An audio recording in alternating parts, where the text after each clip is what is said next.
Okay, is on the recorded line. Everyone wants the exam to be on the 20th.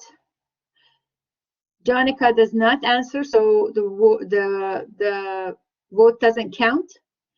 And Nia wants it on the 13th, and since majority wants the 20th, and I cannot give it, 20th is fine, perfect. Raise your hand, please, because it's recording.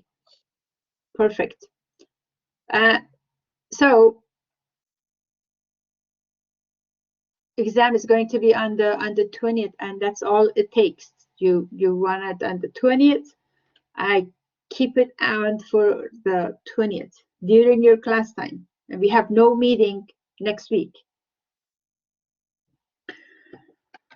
Okay, that solved the problem. Next question, next concern that you might have. Questions, concerns? No. No? Perfect.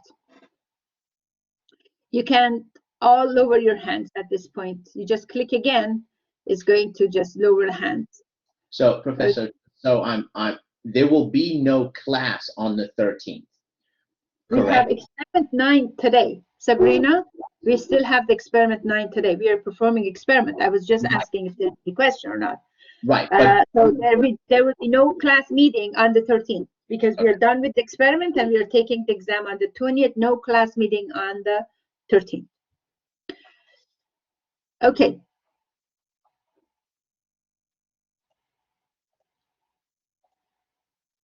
Okay, everyone's hand is lowered. Okay. Now, next step is to look at the experiment today. For Gen Chem 2, experiment 9, we are doing only part C of the experiment.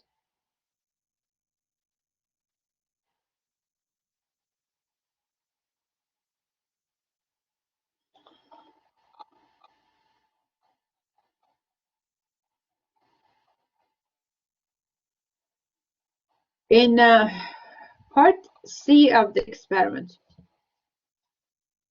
go share the page. The problem is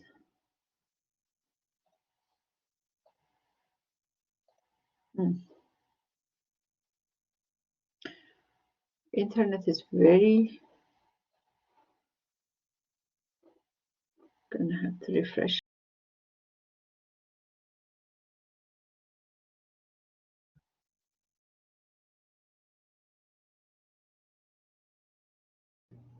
Professor. Hello?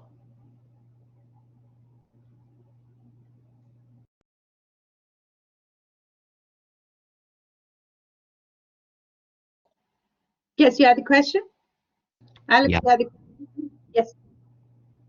Yeah? What's your question? Since we don't have class next week, do we still have to do the last experiment? Last experiment is experiment 9, which is today. I'm talking about the data sheet. Data sheet, yes, you have to do it. Okay. Okay, thank you. Yes, you have to do the data sheet. Because the experiment is today. We're doing the data sheet.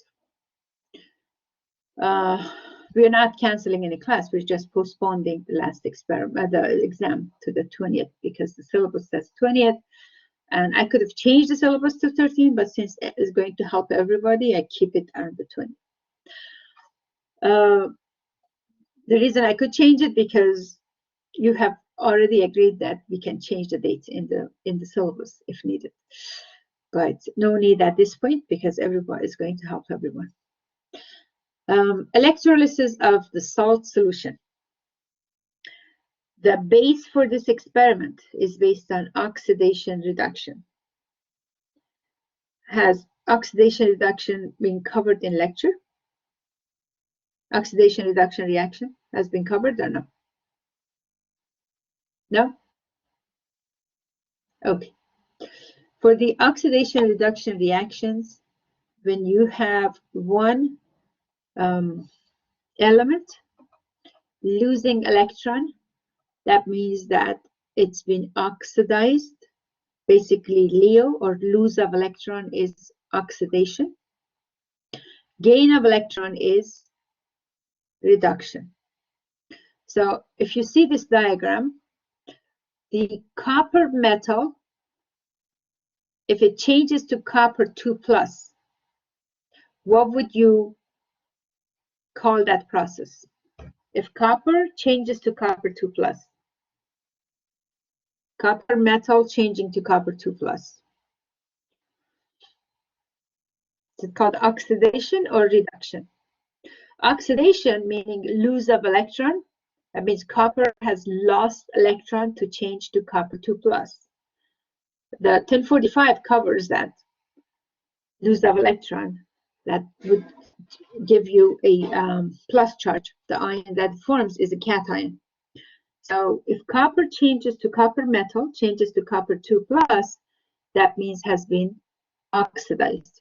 If the reverse reaction takes place, that means if copper gains electron, 2 electron, and it changes to copper metal, that reaction is called reduction. It means that copper has gained electron, or oxidation number of copper has been reduced. Zinc, if zinc metal loses electron and changes to zinc 2+, what would you call that process? Oxidation or reduction? Zinc changing to zinc ion, that is oxidation. Right?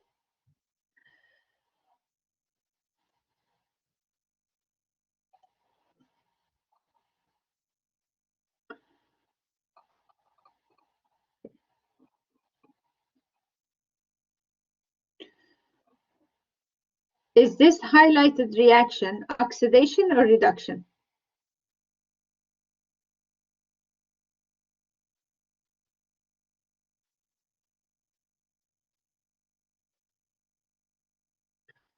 Br minus changing to Br2. Br minus is changing to Br2. What's the charge of Br minus?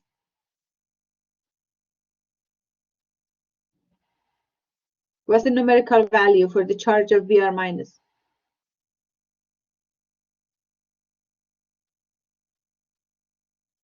-1, very good. What is the charge of Br2? 0. Is 0. So there is no charge, is 0. Can you please stop making those, different questions that has nothing to do with oxidation reduction? I would make sure to give plenty of time. I gave 20 minutes time, less than 20, actually more than 20 minutes time to discuss the final exam. And then I start the actual experiment, because now that you have the exam on the 20th, I have enough time to grade the exam, the papers for experiment 9, and this will be part of the exam. And the only reason I tell you to let's wait for the experiment to be done before, because I want to make sure that you can answer these questions on the exam. So please pay attention at this point to the experiment, because you will have now, there's the most better chance that you have these questions on the test, because now we have time to get the papers back. And I will make sure to answer any concern or questions you have before I leave the class today, the pre-lab discussions today. So for the Br2, because that's how it appears in nature, oxidation number or the charge is 0. So if he's going from -1 to 0, is that increase in the charge or decrease in the charge? The charge has increased or decreased, or basically oxidation number has increased or decreased. Comparing the reactant to product, Br minus to Br2, what has happened to the charge? has increased because it's going from negative number to 0. So oxidation number has increased. If the oxidation number is increased, it means that has been oxidized. The other indication for that highlighted half reaction that is oxidation, because electrons happens on the product side. So if the electron happens at the product side, that means electron has been released. Any element that loses electron, it's oxidized, is being oxidized, or it is called oxidation half reaction. If element or ion gains electron, it's called reduction. Okay? So reduction is this case. Let's say, if you look at this reaction here, electrons are on the reactant side. What does it mean? Electrons have been consumed, or one of these, like hydrogen with the plus charge here. What's the charge of hydrogen? I gave you the answer, but how do you know that hydrogen has a plus charge? Because hydrogen is always +1 in the compound unless is in metal hydride. So the charge of hydrogen in water is a +1. The charge of hydrogen in the hydrogen gas is 0. So if it's going from +1 to 0, oxidation number has decreased. And when oxidation number is decreased, that means this half reaction is reduction half. The other indication for this reaction to be reduction is that electron has been added. Electron is not released. Electron is being consumed, or electron appears on the reactant side. So we know that this reaction half is a reduction half. So we have also, this is a reduction half reaction, right? How do we know this is a reduction half reaction?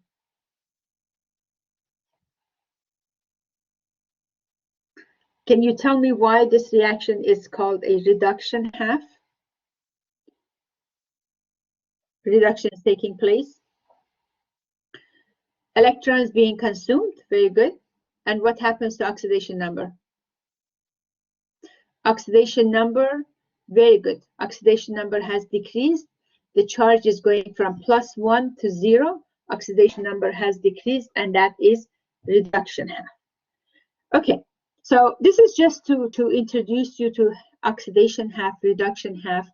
And if you have a half a reaction, recognize, is it a reduction half or the oxidation half?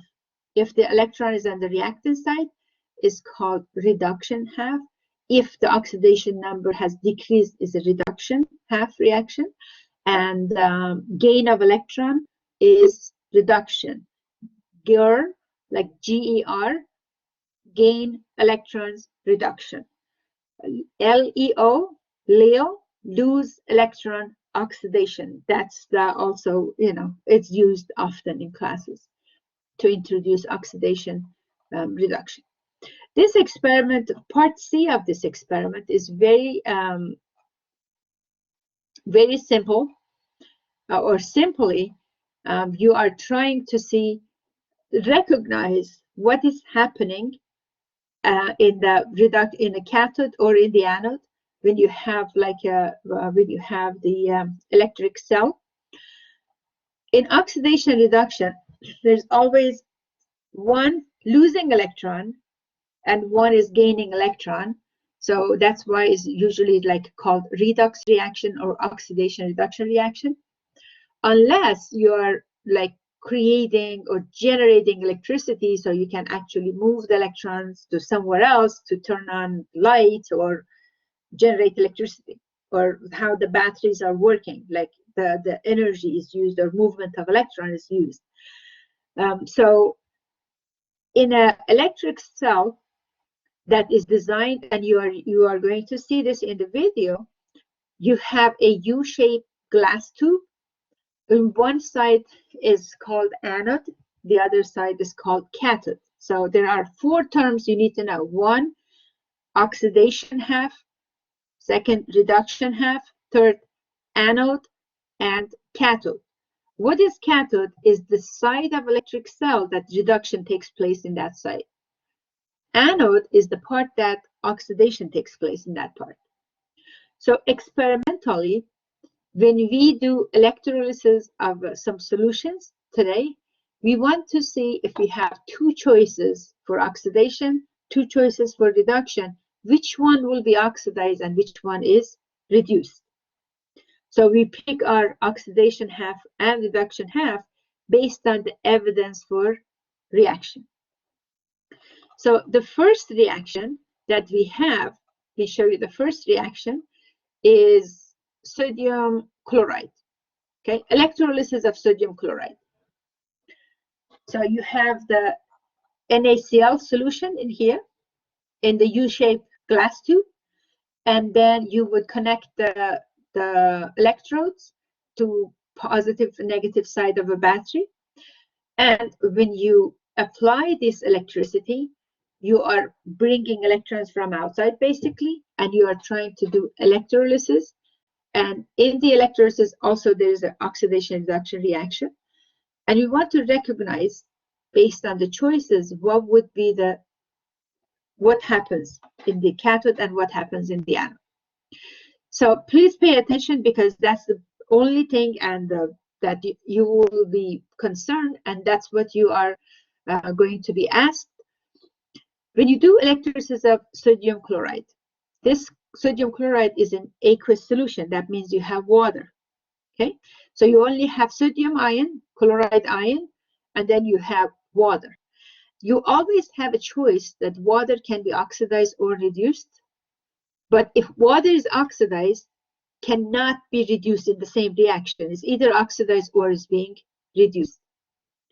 So there are two choices here. So you always look for these two possible. For every solution, you have two possible, and then those reactions are shown in the lab manual. You don't have to generate them. You just have to pick them based on the evidence of the reaction. So for these two choices, how would you classify these? These are two choices. What are these? Are these oxidation half or reduction half? The highlighted half reactions. What does each one shows?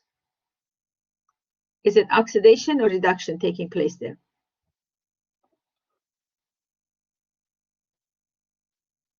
It's reduction. So we have two choices for reduction, right? Two choices for reduction. The first one, sodium is being reduced, and the second one, water has been reduced. If sodium is reduced, how would you know that in the lab? You must see like particles of sodium coming out of the solution, which is going to be very dangerous. It doesn't happen. We know that it's not going to happen because sodium is very reactive, and it will explode basically in water. But we cannot use our assumption. We have to look for evidence, and we have to check what is the evidence that we can say. Is it sodium being reduced or water is being reduced? What happens if water has been reduced? Can you read that reaction and tell me what will happen if water is reduced? If water gains 2 electrons, what will you see as a product? Which products are forming? H2 gas, so it might bubbles. Okay, so if you see bubbles, that means H2 gas has formed. What else is forming there? What else is forming? Hydroxide ion. I need more participation. I mean, participation from other people also, because it's very obvious. You have the arrow, you have the H2O plus 2 electron on the other side, which is product. It says H2 gas, and then it says OH minus, right? Aqueous solution of the hydroxide ion. So I want everyone to please pay attention, please. And once in a while, just don't let just 2 or 3 or 4 people to answer. We have 24 in class. So what would be the evidence in the lab that H2 has formed? I already told you, you are looking for some bubbles, right? How would you find out if hydroxide has been reduced? Based on the procedure that you have read, or based on prior knowledge. How do you know hydroxide ion has been produced? What happens if hydroxide ion is produced? Would the solution change to acidic or basic? It would change to basic. And if it changes to basic, is there any way in the lab that you can find out that your solution is basic? Litmus paper. In this case, we are actually using phenolphthalein. If you have phenolphthalein, it would turn purple color or pink color. So if you see purple color forming, it's part of the procedure. You put the NaCl and you put drop of phenolphthalein to each side. If you see that purple color is formed, what does it say? What does it mean? If purple color forms, what does it mean? The solution went from neutral to basic solution, and that means H2O has been reduced. Very good. So that means what we are concerned about is that H2O has been reduced. So we know that H2O has been reduced. That's good. Very good answer. So if you see that when you watch the video, when you see purple color is forming, that means water has been reduced. So if water has been reduced, that means sodium is not reduced. So out of two choices that you have, you pick one. And this is happening in cathode. Reduction takes place in cathode. What happens in anode? We have two choices. Okay. The two choices, what are the two choices? Can you tell me the choices in terms of the oxidation reduction terms, like what is being oxidized or what's being reduced? What is happening in the highlighted reactions? The two choices, either or. I know you all can see it, but I want some of you to say it. What are the two choices?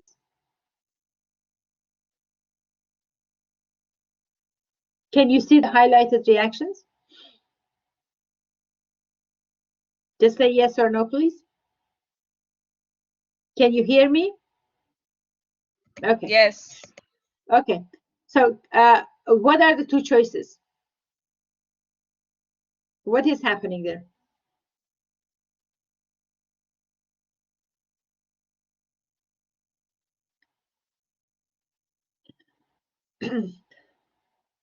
My question, okay, in the highlighted reactions, in the highlighted area, you see two half reaction, right? Are those half reactions oxidation half or reduction half?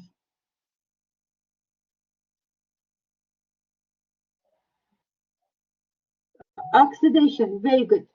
Now that they are oxidation, now in the first reaction, what is being oxidized?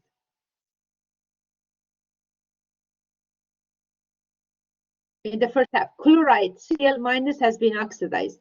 In the second reaction, water has been oxidized. Okay, water has been oxidized. Now, if this is coming from NaCl solution, water can be either oxidized or reduced. Since we already saw earlier that water has been reduced because the purple color forms, then water is not going to be oxidized. In the same tube, either is oxidized or is being reduced. Now, so the only choice that we have here is chloride being oxidized. What is the evidence for chloride to be oxidized? Chloride is going to smell. It has very strong smell, and it also has like yellow color. So when you watch the video for that part, please pay attention, because I would either tell you that since you are not here, I'm just telling you that it smells chlorine, it smells strong, and I might, if the color is obvious, I will show you that the color, yellow color, is forming. So based on that evidence, you could say chloride ion has been oxidized. So when in total or general, in NaCl solution, when you attach to the battery, water has been reduced and chloride has been oxidized. And that is what is going into the report. So the data sheet we take you to data sheet. And the only part that you are basically responsible for is part C here. Electrochemistry, part A, B, and part C. It's just one page. It says, in electrolysis of salt solution, cathode observation. What happens in cathode is reduction. So in the cathode observation, so first thing you want to do, you want to bring those 4 choices that you had on the paper or somewhere. You have to write that NaCl in water. You could have water being reduced or sodium being reduced. That's in cathode. But based on the observation, because it was the pink color that formed, we know that water has been reduced. So in the cathode, you saw that pink color formed, and half reaction for the cathode means that water has been reduced, and you copy that half reaction, water plus electron, that gives OH minus and H2 gas. Write it here. In the anode observation, you can say smell of the chlorine, okay? Strong smell of chlorine, or the yellow color, formation of chlorine gas. And you write Cl minus yields Cl2 plus electrons. So that takes care of one reaction. If you understood this part, and since it's going to be recorded, you can view it a few times, as many times as you want. You can complete this part based on what I told you and based on what you are going to see in the video for the experiment. The other parts of the experiment are very similar.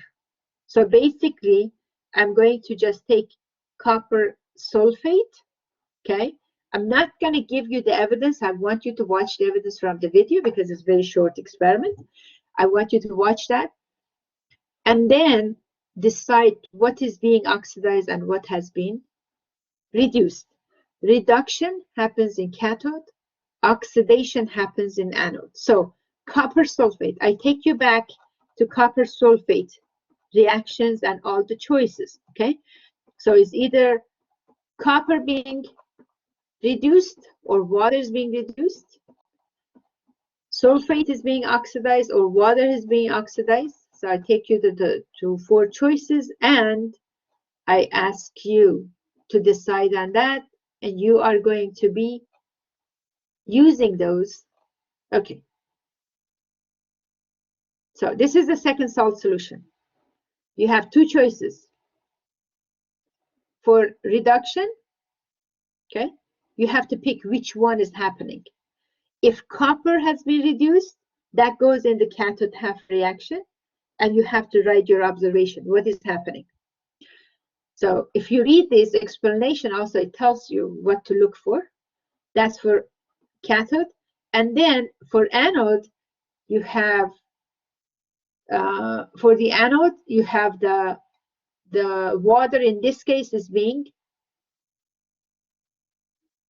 oxidized. Okay, so for the next solution, you see is either the metal being reduced or water is being reduced. If the metal is reduced, then water is being oxidized. It's just 4 reactions, very simple experiment, because you're not doing the entire experiment, you're just doing part C of the experiment. Let me look at the questions that you might have.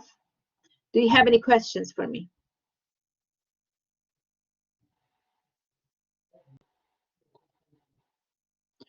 Any questions? Any concern? Any questions from the experiment first, and then I will answer any concerns that you might have for them.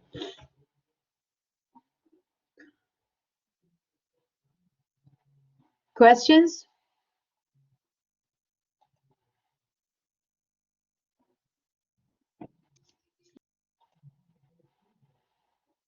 No questions? Well, did you have any?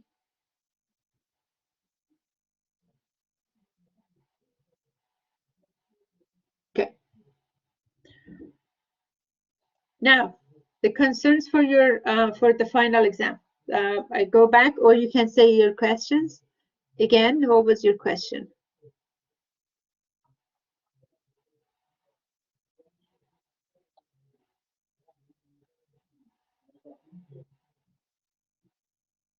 Experiments.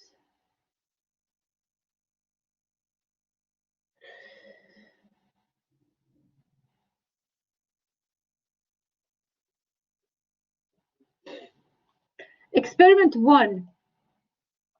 For your final exam, you spent 4 weeks on the experiment 1, so expect that many questions from the experiment 1. If I take any experiment out, like let's say experiments that involves calculations of the thermodynamic calculations, if I don't include any of those questions from the experiments, I will let you know. I might take like 2 experiments out and then tell you which experiments, and I will make sure there's 2 possible reason for that. One, I don't have the pre-lab or data sheet graded, or pre-lab and data sheet graded for experiment, then I don't include that. Second, if there is like complex calculation that is not going to be used unless I would allow the scratch paper, which I don't, and I would make sure that my exam is according to the what you can use at the exam. And I will make sure at least to have an announcement what to study. But if you want me to go over like a pre-lab for experiment 1, week 1, you already have the questions, you have the flowchart. There are flowcharts. Those flowcharts are going to help you a lot. And since there are many questions from the flowchart, or if you know the flowchart is going to help you, I will make sure that to study those flowcharts and experiment 1, all 4 weeks of them. Okay. Please let me know if you have any questions or concerns at this point. We are keeping the exam for the 20th during the class time. Hold on. Did you say we need no scratch paper? Depends on the questions. After I write the exam, I will decide on that. If the exam is just answering questions, there is no. If there is a calculation, I would allow the scratch paper. But if there is no calculation, because you can type in the space, you can erase as many times as you want. So there is no need for the scratch paper. But if I include like heavy calculation that requires a scratch paper, I will allow a scratch paper. If not, no. It depends on the questions.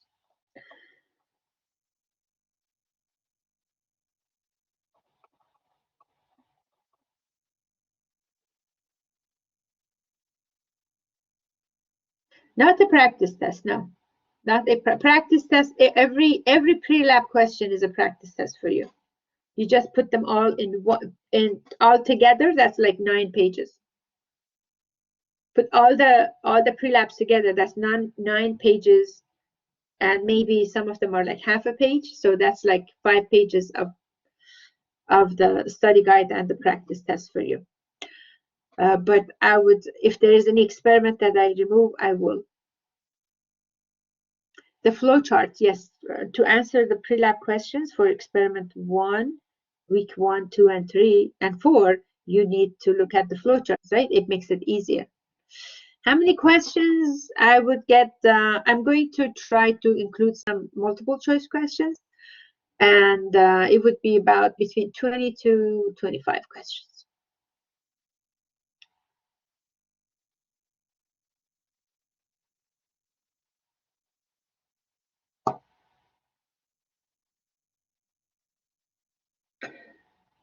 Anywhere that you have questions, okay? If you have like additional questions and that pre-lab or data sheet that they have questions, yes, you will have those questions on the test.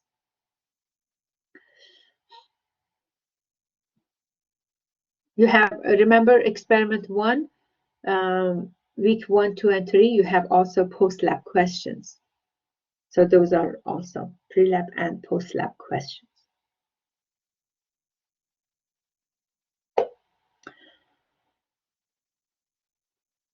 But data sheet, like to remember exactly how many milliliters of acid you used, or how many mils of the base was used, or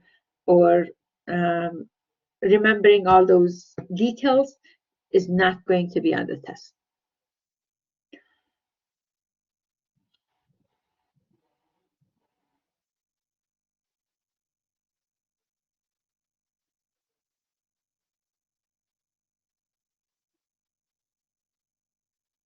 Sure, I will have at least one announcement to which experiments are included, and I would give you hints of what to study. Definitely, yes. I will do that, definitely.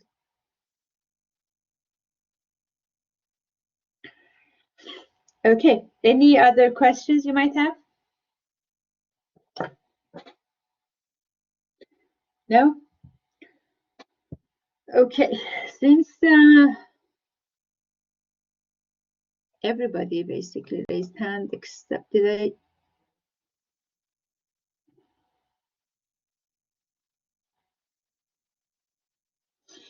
Jonica?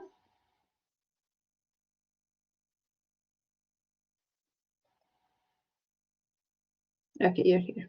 Okay. So everybody else already raised hand when I asked. So you are, I can mark the attendance from the participants list. And if you don't have any questions, please go ahead and watch the video. You need to watch this part of the video also if you didn't get the example that I solved with you for NaCl solution. Have a nice day, and thank you so much.